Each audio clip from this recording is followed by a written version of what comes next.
Na kosepela ete mabanga ya talo ezala biloko oyo bato bakanisaka yango ezali, kasi ezali bongo te.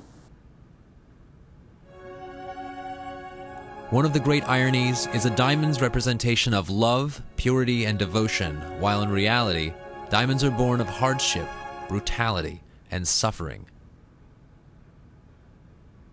While progress has been made, the trail of damage left in the wake of diamond-funded wars leaves an entire generation lost and dependent on the only way of living they have ever known, a way of life ruled by fear, poverty, and injustice. One consumer and mother discovered the impact of changing just one life and set out on a journey to aid a generation. It was 2005, and it was brought to my attention what really goes into getting an earth mine diamond to the consumer. I was uneducated at the time, and I was encouraged to do my own research. I was horrified at what I found. I couldn't believe how uneducated I was in this subject. The images just haunted me. I had nightmares. It haunted me so much, the fact where I took off my diamond ring and I put it away and I haven't worn it since. My husband came to me and said, we need to do something about this, because he still wanted me to wear a ring of some sort.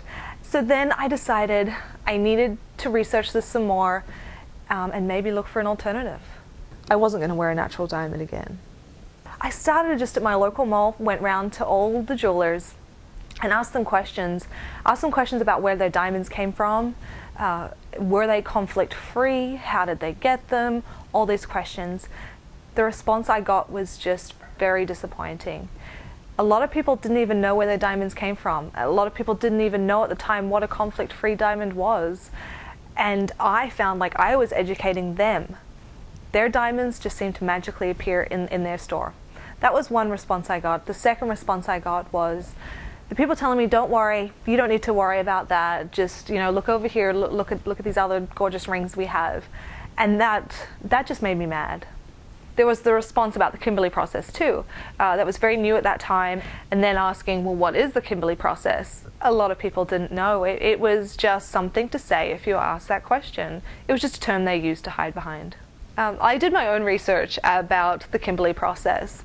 And although I think it is a great idea in theory, it is not well regulated. So right now, I believe that they cannot guarantee a diamond to be conflict free. It seemed to me that it was more of a PR stunt to kind of put a band-aid on the problem that was starting. I felt so guilty about having a diamond ring. I needed to do something. So I decided to sponsor a boy in Africa. I ended up getting an 8-year-old boy from Liberia. His name is Pon Pon, and we write letters back and forth, and I can see personally how much my sponsoring has raised this boy's spirits and given him a future and something to look forward to. This was kind of my aha moment, I suppose you could say. I realized through my personal experiences what sponsoring can do and how inexpensive it was to change someone's life. I really realized this needed to be done on a bigger scale.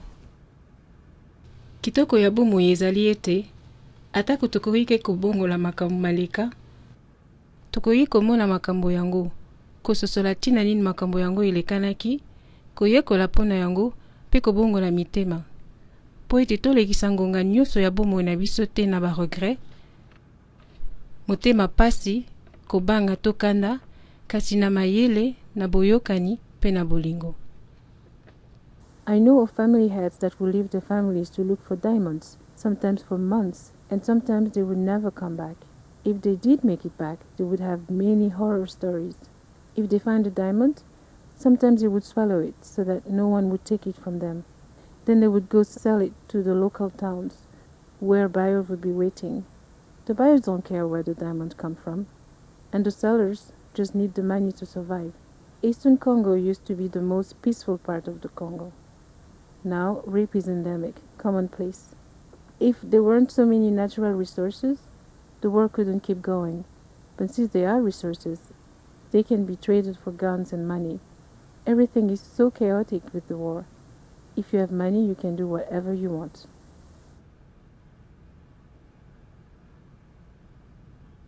Conflict diamonds are still said to be funding rebels in the ongoing civil war in Ivory Coast. The U.S. Government Accountability Office released a report as recently as September 2006, stating that the U.S. is still open to illicit rough diamonds because even though there is general adherence to the Kimberley process, there are still kinks in the system. 70% of all women in America, just like me, own at least one earth mine diamond. A diamond's value is measured in dreams. The dreams and emotions marketing can sell you.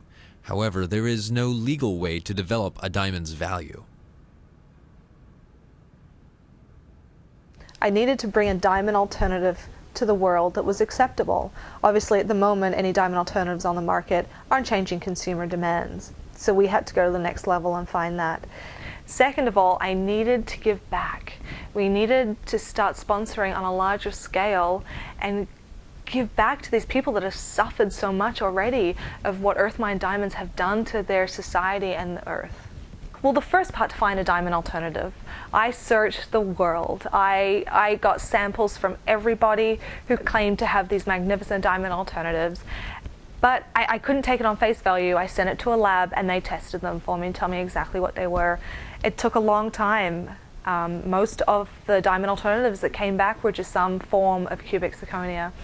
And I didn't think that was really going to cut it. That really wasn't going to satisfy the love of diamonds that the Western world has. So I searched and I searched until the day I sent a stone to the lab and it came back with a diamond signature. I couldn't believe it. We had found it. There's this diamond alternative. It was realistically priced, yet it was made from created diamond crystals. The first thing I did was I got my ring made. Now I could afford to have my 4-carat diamond alternative ring that I felt great about. I could actually wear it with pride. And the response I got from other people was amazing. I didn't realize how many women wanted to have a choice and wanted to have a diamond alternative. It was really then that I realized this is it. This is what the world wants. Now that we had people very excited about our diamond alternative, now we could go on to the second stage, which was creating the greenerdiamond.org. Now we could fund our sponsorship programs in Africa to give back to the people that had suffered so long. The greenerdiamond.org is our foundation, which is where we show people about what we're doing and our choice to go conflict-free and how that's creating a positive change in Africa and the countries that have suffered the most for our love of diamonds. I look at them being a mother and I think if these were my children, what would I do? And that's how I'm approaching this, is that these children need someone to... Children should never live like this. Someone needs to step in.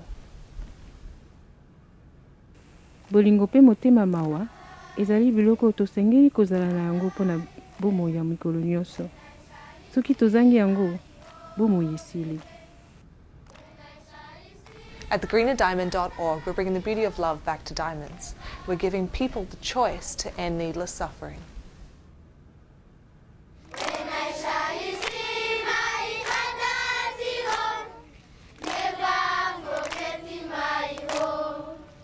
Johnny.